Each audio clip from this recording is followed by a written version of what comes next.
أخبار الجزائر من قناة أنيا أنفو، أهلا بكم. أعلنت الجزائر مؤخرا أنها ستدمج 14 طائرة مقاتلة متطورة من طراز سخوي 57 في سلاحها الجوي، مما يجعلها أول جيش أجنبي يستخدم أكثر الطائرات المقاتلة الروسية تقدما. فالجزائر هي أكبر مشتري للأسلحة الروسية، حيث حصلت على نصف مبيعات الأسلحة الروسية في القارة الإفريقية.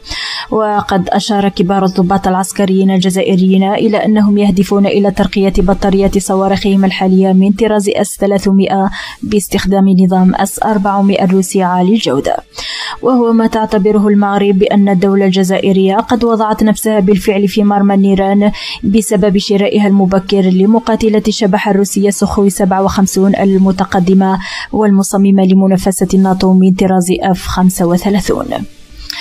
وحتى الآن الجزائر هي الدولة الوحيدة التي تحدثت صراحة عن خططها لنشر مقاتلة روسية جديدة، مما يجعلها طليعة في قياس رد فعل الولايات المتحدة على طموحاتها، بينما تشكل S-400 تهديدا واضحا لمقاتلة الناتو من طراز F-35.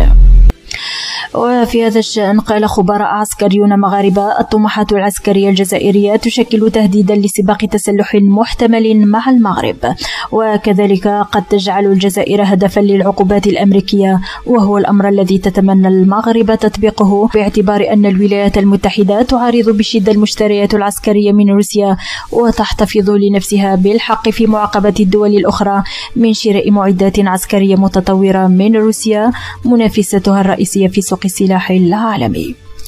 وتستخدم الولايات المتحدة قانون مكافحة خصوم أمريكا من خلال العقوبات لعام 2017 لتنفيذ العقوبات. ومرشح العقوبات التعريف الواسع لصياغة القانون يعني أن الجزائر قد تواجه الولايات المتحدة الانتقام إذا زادت من طموحاتها العسكرية، وهو ما أكده الخبراء العسكريون المغاربة.